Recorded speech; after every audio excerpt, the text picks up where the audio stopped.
Hace unos días atrás tuvimos una recorrida muy particular por la historia de Malvinas con el teniente coronel retirado Hugo Quiroga. Digo una recorrida muy particular porque nos contó todo lo previo a su viaje a las islas y muy detalladamente acerca de el armado de campos minados, lo que fue el combate de Monte Longdon. Llegamos prácticamente al 14 de junio en ese relato y nos quedó mucho por conversar. Lo comprometí al aire a Hugo para volver a encontrarnos en el teléfono y en el micrófono y seguir con ese relato que vamos a arrancar precisamente en lo que fue el día cuando se firma la rendición de las tropas argentinas allí en las islas. ¿Qué tal, Hugo? Buenas tardes. Buenas tardes, Fernando. Un gran abrazo para tu gran audiencia. Gracias. Y bueno, acá estamos de vuelta para hablar sobre el tema de Malvinas, que es un tema nacional, que es, digamos, un tema que nos une a todos los argentinos. Yo le decía recién por privado que ha tenido muy buena repercusión la charla que hemos tenido días pasados y la audiencia como que ha quedado con las ganas de saber cómo seguía la historia allí para usted y su gente en las islas, ¿no?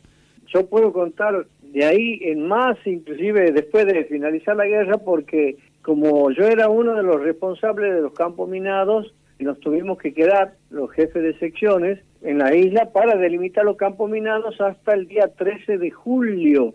O sea, estuvimos un mes más en las islas. Así es. ¿Cómo se vivió el día de la rendición, Hugo, para ustedes?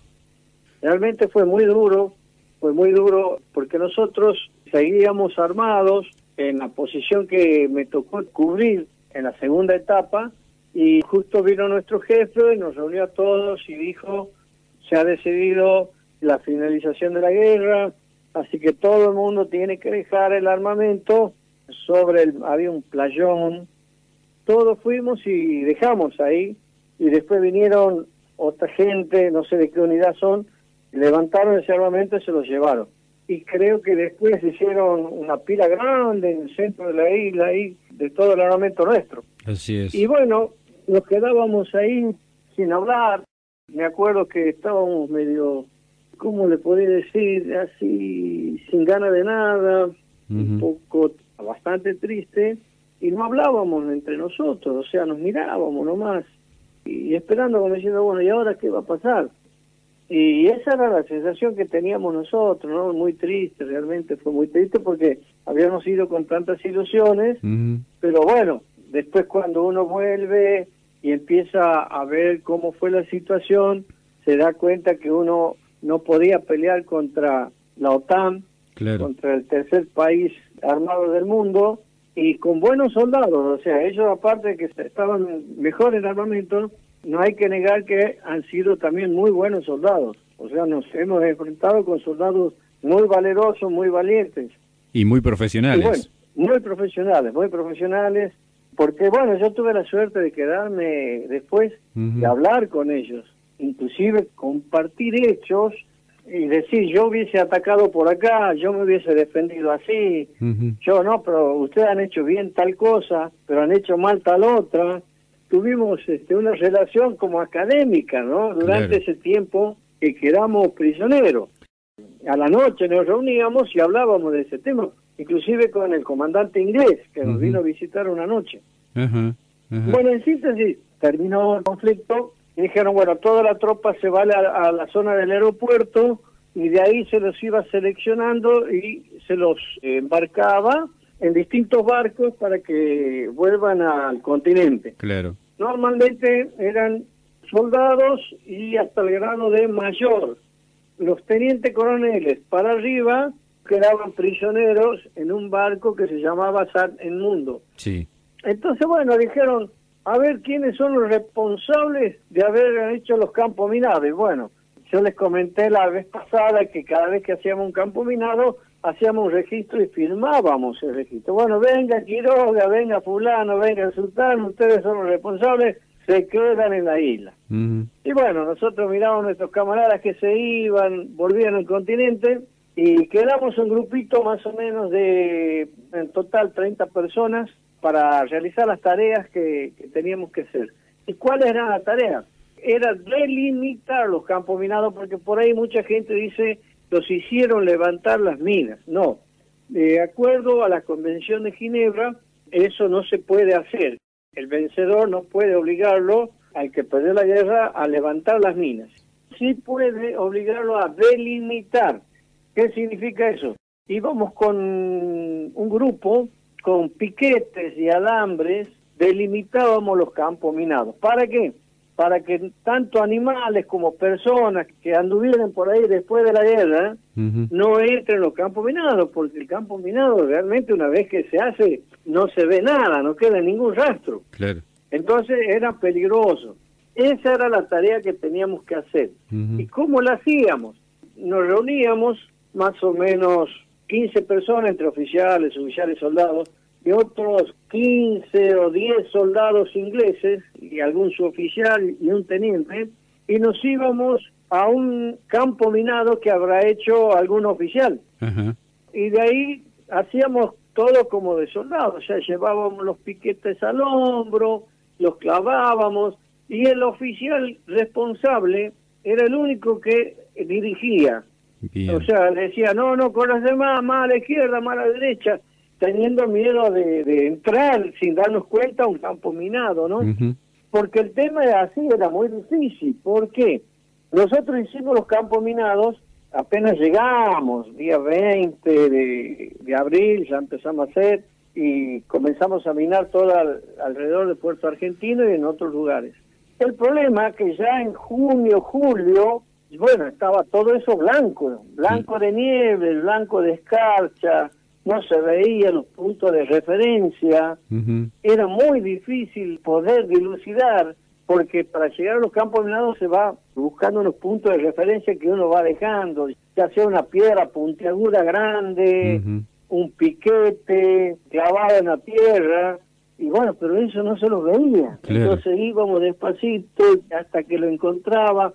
Una vez que encontraba un punto, llegaba hasta el punto origen donde se hacía el campo minado, y de ahí recién uno empezaba a dirigir a la gente.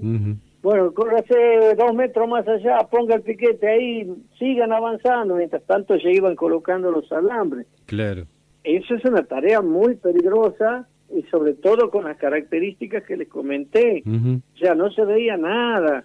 Y bueno, 2 soldados ingleses pisaron una mina, y el cabo primero Catay, argentino, también pisó otra mina. Fueron los 3 heridos que tuvimos en esa tarea. Una vez que terminábamos de delimitar el campo minado de una zona, íbamos al día siguiente o a los 2 días, íbamos a otra zona. Por ejemplo, cuando venían a mi zona, el que dirigía todas las tareas, inclusive a superiores míos, tenientes primeros, y yo les decía, no, mi teniente primero, más atrás, ponga el piquete, más adelante, y así, ¿no? O sea, se subordinaban al dueño, así decíamos, al dueño del campo minado, al que había instalado el campo minado. Bueno, y así trabajamos. Por ahí 3 días demoraron, 4 días en un campo minado, terminamos eso, gracias a Dios, sin inconveniente. De ahí fuimos a otro sector donde otro oficial había hecho campo minado, y así íbamos avanzando. Cabe destacar el trato, vamos a hablar si quieren del trato. Sí, cómo no. Desde el primer día ellos nos trataron muy bien, lógico. Yo pensaba porque nos necesitaban, pero después con el pasar del tiempo me di cuenta que ellos ya tienen otra formación, una formación más profesional, en la cual respetan mucho al enemigo, aunque haya perdido, ¿no? En síntesis, para que la gente pueda entender, fue como al finalizar de un partido de fútbol para ellos. Claro. Directamente venían y saludaban, bueno, listo, ya pasó todo, empecemos de vuelta, ya está, atrás los rencores, ellos mismos nos decían. Pero no tan solo a nosotros los ingenieros, sino también a la otra gente que andaba por ahí de otras armas. Ellos lo toman así. Y quiero destacar que realmente han tenido una actuación bastante buena en ese aspecto, muy solidaria, muy humana. Y hace poquito, creo que hace 4 meses, murió un médico de ellos que fue condecorado por nuestro Estado y por los británicos, por su labor, porque él no paraba de trabajar, no dormía, con tal de operar y salvar a los soldados. Y lo más importante de esto, él operaba de acuerdo a la gravedad, y si llegaba un argentino que él estaba más grave que de un inglés, él lo operaba primero al soldado argentino.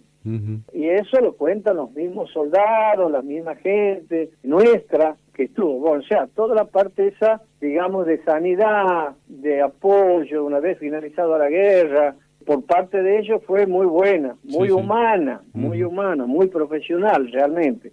Y con nosotros ha sido más tranquila todavía porque después todos salieron de la isla menos nosotros. Los únicos que quedábamos en la isla éramos los 30 de ingenieros y el resto, los generales, los coroneles, los tenientes coroneles, estaban prisioneros dentro de un barco que están en el mundo.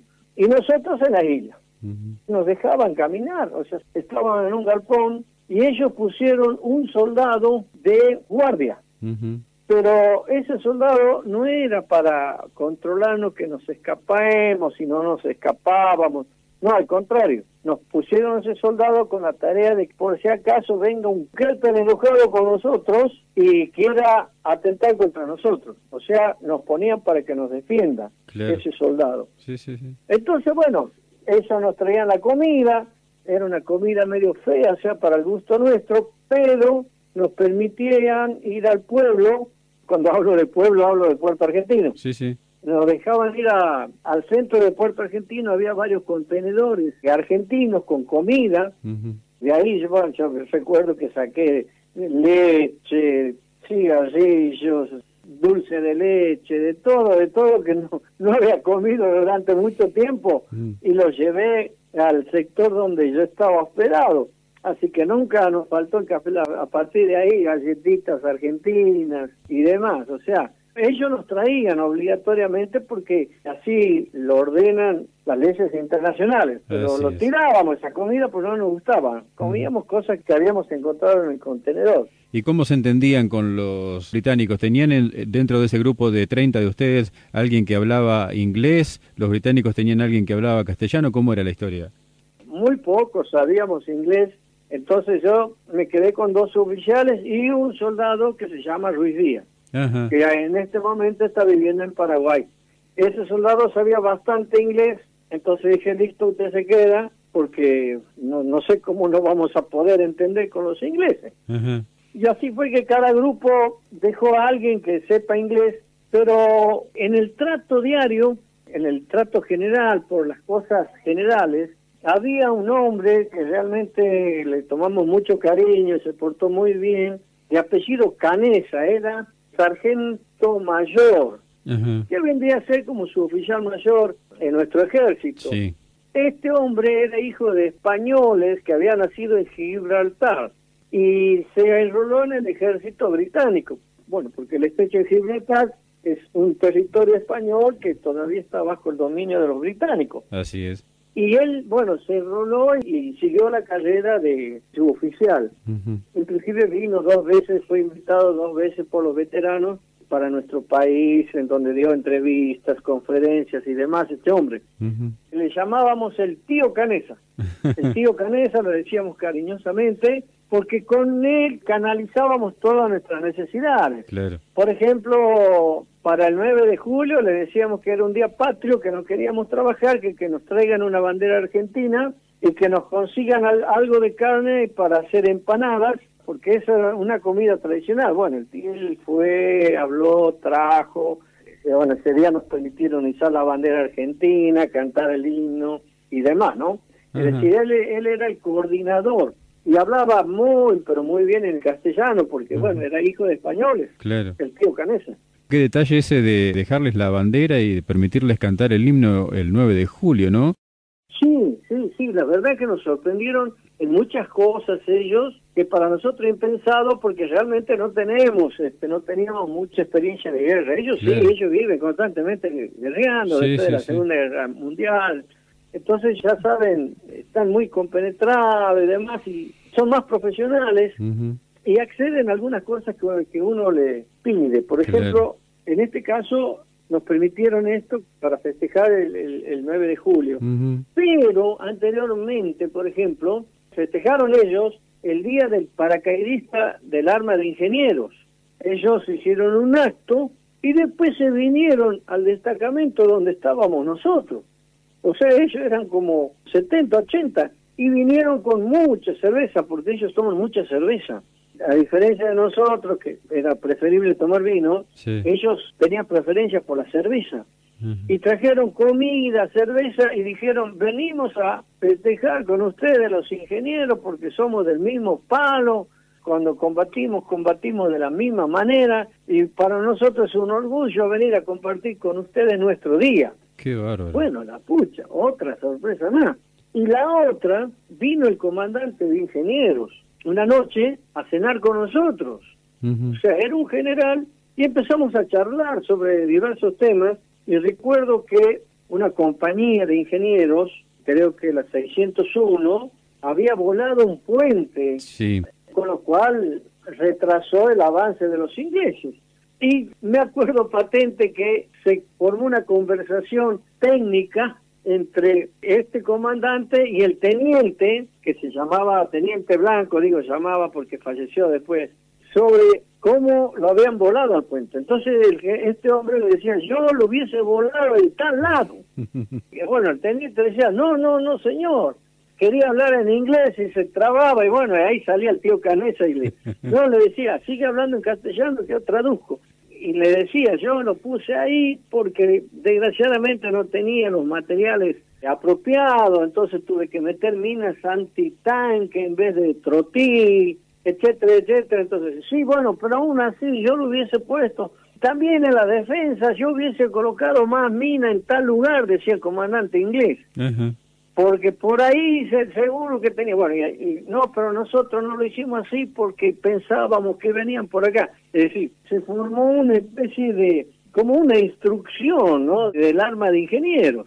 Fue otra cosa que me llamó mucho la atención, ¿no? Sin que venga duda. un comandante a charlar, comió la comida común que teníamos en ese momento y que se prenda en esa conversación realmente. Sí, sí. No, son bastante profesionales, son muy buenos soldados, en el aspecto de que profesionalmente, pero a la vez son muy solidarios una vez que se termina la guerra.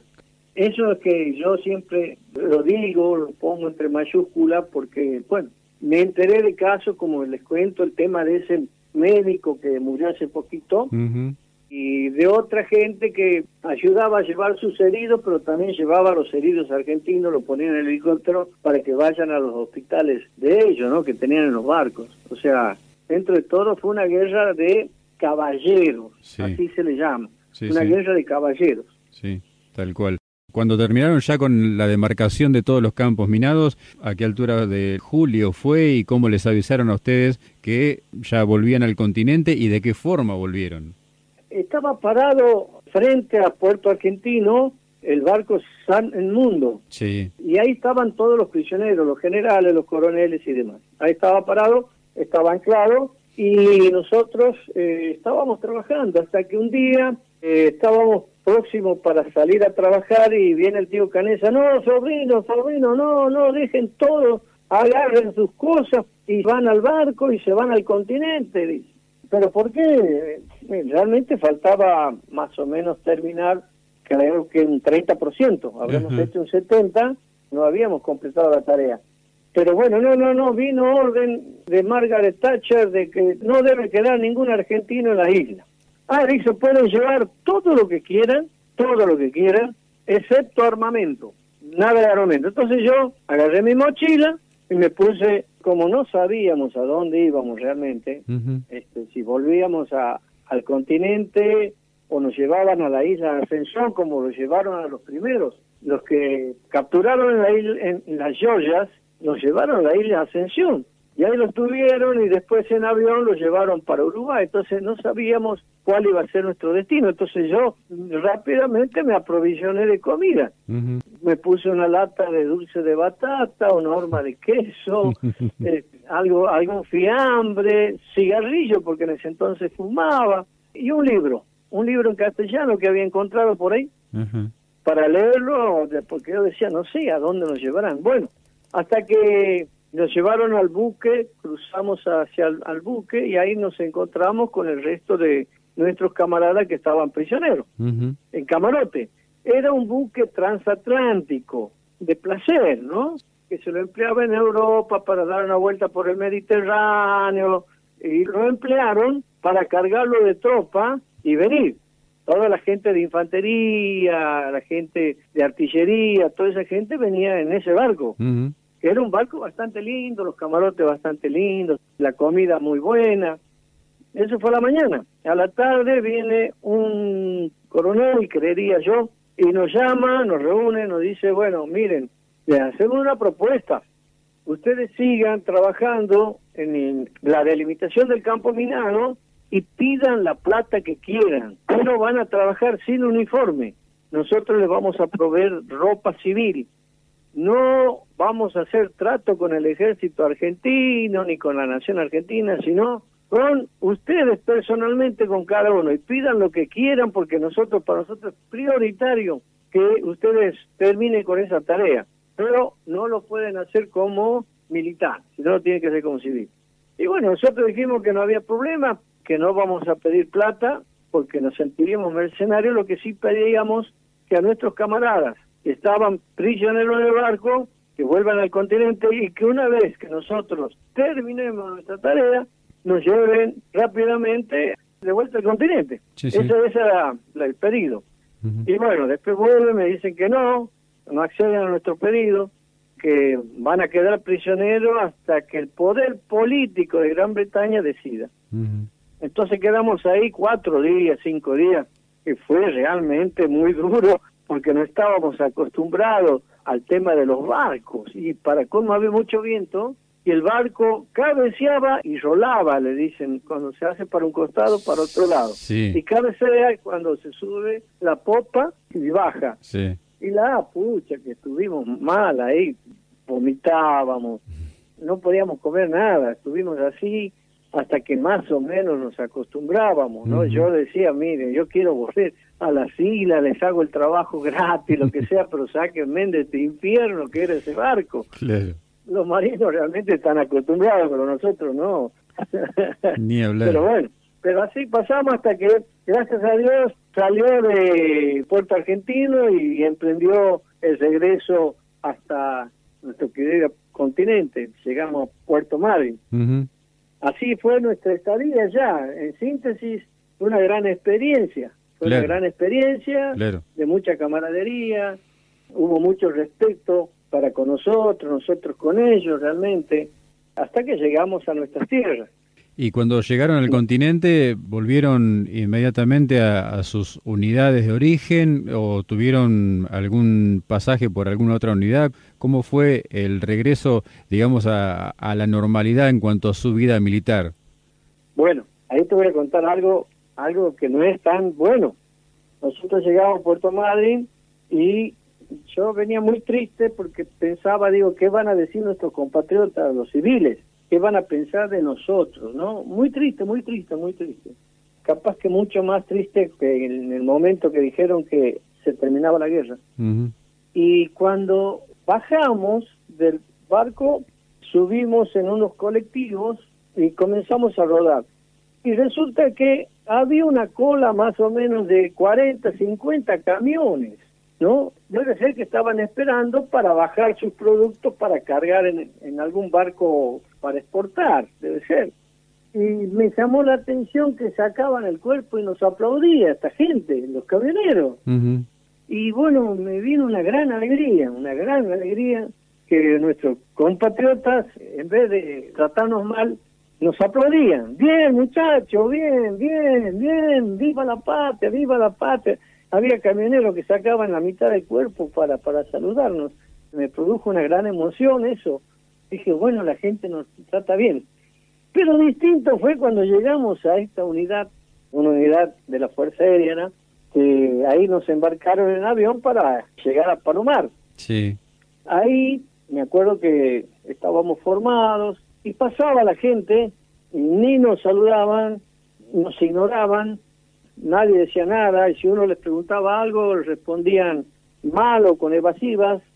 Y me dolió mucho la actitud de un teniente con el cual yo compartí 3 años del colegio militar, y después en La Rioja, cuando él se recibe un año antes, se va a La Rioja, al año siguiente me recibo yo, voy a La Rioja, y ahí pasamos muy buenos momentos de camaradería y demás, una persona muy buena. Y él después hizo el curso de piloto, entonces pasó a ser piloto de ejército. Y él andaba por ahí. Le dije, mi teniente, ¿cómo anda? Le pego un grito. Y me miró, se quedó mirando y puso una cara como de asco, ¿no? Como diciendo, bueno, en síntesis, toda la gente militar nos trataba a nosotros como los derrotados. Nos trataron mal. Yo en el libro ahí coloco esa anécdota de ahí, de que como un camarada que habíamos estado tanto tiempo juntos, no se arrime a saludar, al contrario, puso mala cara, porque claro, ellos no concebían que habíamos perdido la guerra.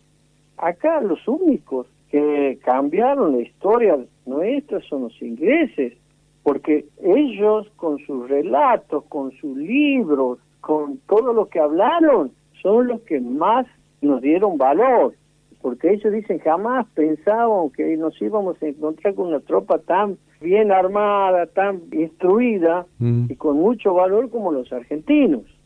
En síntesis, sí, fueron los ingleses los primeros en darnos el valor que nos merecíamos, pero los que estaban acá no se daban cuenta que nosotros habíamos peleado con la tercera potencia del mundo y con el apoyo de los aviones y de los barcos de la OTAN. Claro. Era imposible ganar esa guerra, era imposible ganarla. Pero sin embargo nos seguían tratando y por mucho tiempo en las unidades, en los hospitales militares, nos fueron tratando no cordialmente, siempre nos tiraban para atrás. Bueno, de a poquito se fue sabiendo lo que habíamos hecho, mitad dicho por los ingleses, otra parte por nosotros, y fue cambiando radicalmente la actitud hacia nosotros, y ahora realmente a donde vamos, en cualquier unidad del ejército, de la marina, de la fuerza aérea, nos reciben bastante bien. Como se lo merecen, realmente. Y bueno, yo creería que sí, porque hemos combatido, lo puedo decir con énfasis, hemos combatido, y como les digo yo a los soldados, porque yo tengo un grupo de soldados de la primera sección, ustedes quédense tranquilos, hemos perdido la guerra, pero hemos cumplido nosotros con la patria, porque hemos estado en el peor combate y hemos hecho lo que teníamos que hacer. Así que, gracias a Dios, y también nuestros conciudadanos, también nos dan el lugar que nos merecemos realmente. Cada vez que pasamos desfilando, nos aplauden, nos dan fuerza, y eso para nosotros es una caricia para el alma, ¿no? Cada vez que pasa eso. Hugo, la vida también le mostró también la cara buena de la moneda con el paso del tiempo, con el reencuentro de un soldado inglés. Ah, sí. Ahí en Facebook aparece una foto en la cual, en un descanso, cuando íbamos a hacer la delimitación, estábamos comiendo el grupito mío, los dos oficiales, soldados, y dos soldados ingleses. Uno se llamaba Erwin Gavin, y ese soldado se había hecho muy amigo del soldado que yo había dejado, que es Pablito Ruiz Díaz, y conmigo no hablaba, o sea, yo no sabía hablar mucho, directamente, técnicamente lo hacía por medio del soldado, pero en los momentos libres hablaban mucho ellos, y se hicieron amigos, y cuando subimos al barco vino este inglés, le regaló un libro, le firmó el libro, le dice, toma, lleva, léelo para que no te aburras, y le firmó, le puso su nombre y demás. Bueno, pasó el tiempo, y hace 2 años más o menos, este soldado lo empezó a buscar por Facebook, y lo encontró. Entonces, bueno, se empezaron a charlar, que sé yo, y este soldado inglés, que actualmente lleva adelante una empresa inglesa, pero en Sudáfrica, él está radicado en Sudáfrica, vino a visitarlo a Pablo Ruiz Díaz, a Paraguay. Ruiz Díaz le comentó que yo estaba acá en Santiago, y él se acordaba de mí porque yo era el jefe de las patrullas cuando íbamos al campo minado mío. O sea, de mí no se iba a olvidar, porque todos dependían que sigan con el pie entero de acuerdo a mis conocimientos y de cómo manejaba la tropa, ¿no? Seguro. Entonces dijo, bueno, sí, lo voy a visitar, y que es de aquí, que de allá. Y un día me llama Pablo Ruiz Díaz, me dice, ahí va Gavin a verlo, pero también va por razones de trabajo, porque lo han invitado para que dé una conferencia también, porque tiene una escuela de enseñanza del inglés, pero en forma práctica y con viajes a Sudáfrica y a Inglaterra, ¿no? Con un subsidio, tanto de Inglaterra como de Sudáfrica, o sea, le sale barato al alumno. Entonces, él también venía para hacer propaganda de ese proyecto. Y bueno, nos encontramos, fue muy emotivo, le hice entrega de un libro, le mostré el capítulo 13, le digo, el capítulo 13, el Monte London, donde vos nos atacabas y nosotros nos defendíamos. Ah, sí, bueno, mirá, ahora ando medio apuradito porque tengo que ir a Tucumán, no se espera a Tucumán, así que el año que viene te vengo a ver. Y al año siguiente vino. Por supuesto que ya lo esperamos bien, ya con los veteranos de guerra, nos reunimos, hicimos una picada, pasamos un día espectacular, después vinieron otros oficiales y suboficiales que sin ser veteranos de guerra, bueno, querían preguntarle cómo había sido, todas esas cosas. Lo llevamos a 1 o 2 medios de comunicación, a una radio y a un canal de televisión para que lo conozcan y demás. En síntesis, ¿no?, de todo lo que él hablaba y de lo que hablamos nosotros, porque éramos un grupito de 5 o 6 los que íbamos a los medios de comunicación, y bueno, llegamos a la conclusión de que la guerra fue dura y que no favoreció a ninguno de los dos países. En ninguna guerra. La guerra no favorece a nadie, todos pierden, ninguno gana. Inclusive ellos hasta el día de hoy se están preguntando si sirvió o no la guerra. En Gran Bretaña hasta el día de hoy hay grandes debates, ¿no?, si servía haber venido o no. Por supuesto, estratégicamente ellos lo necesitan porque al estar dominando Malvinas, dominan la unión de los dos océanos por el sur. Sí.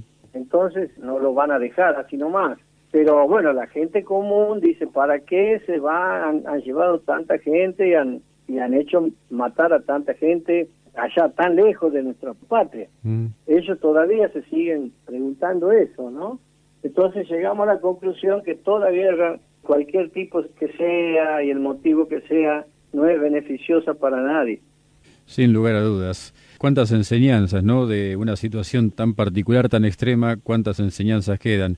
Hugo, ¿nos cuenta algo del libro que ha publicado?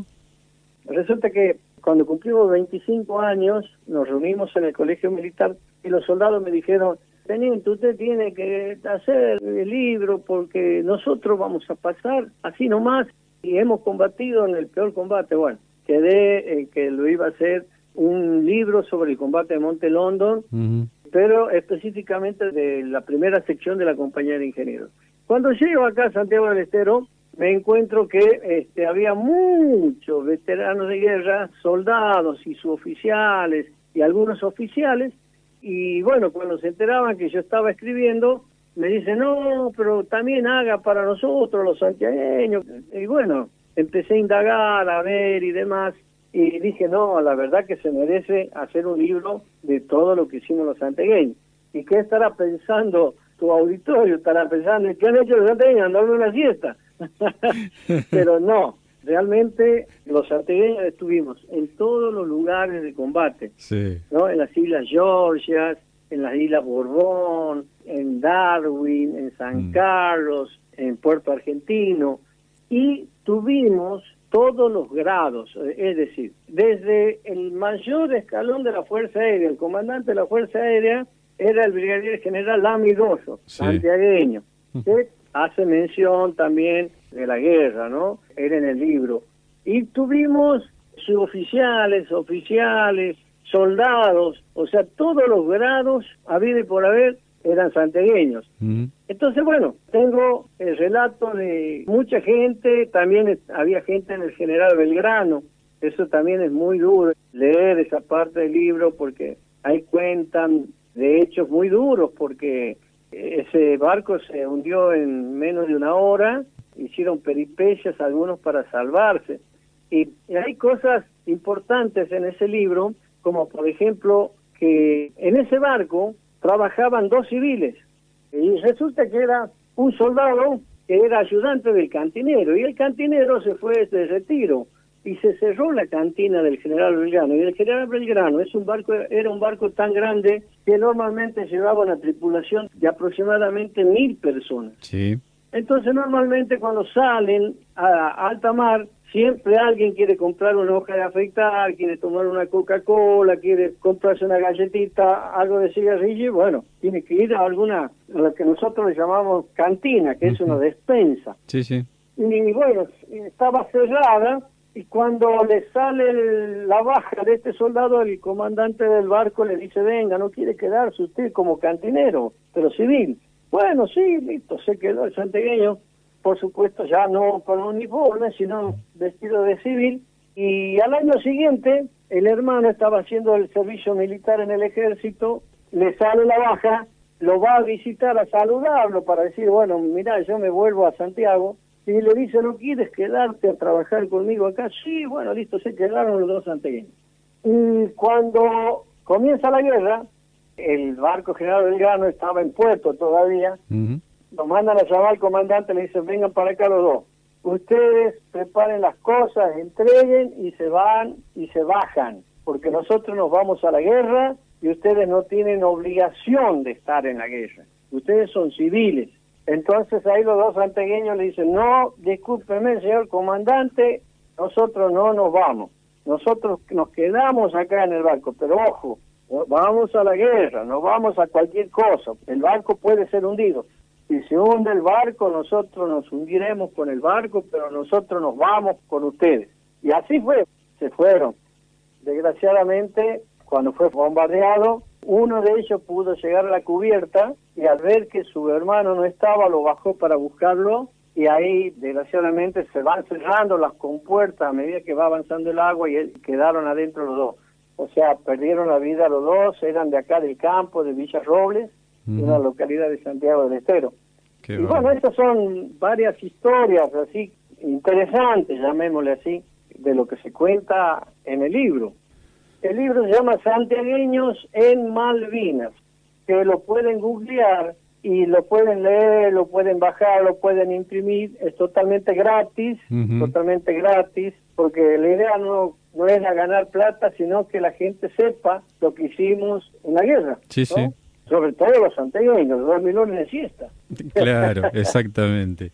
Hugo, yo quiero agradecerle muchísimo por estas 2 tardes que nos ha prestado su tiempo para contarnos esta historia tan rica, tan clara, tan precisa de sus vivencias en Malvinas. Bueno, Fernando, realmente para mí ha sido un honor que me hayas invitado a participar de tu programa y para nosotros los veteranos de guerra es muy importante llevar a la comunidad los hechos de guerra, de cómo ha sido el comportamiento de la gente. Seguramente muchos de los que están escuchando estarán asombrados de lo que conté yo, sobre todo de cómo han sido los ingleses y demás, ¿no? Pero esa es la verdad. Nosotros queremos llevar la verdad y que sepan, sobre todo, que hemos cumplido con la patria. Mal, bien, pero hemos cumplido con honor, con valor, porque así lo dicen justamente nuestros enemigos, los ingleses. Así es, sin lugar a ningún tipo de dudas.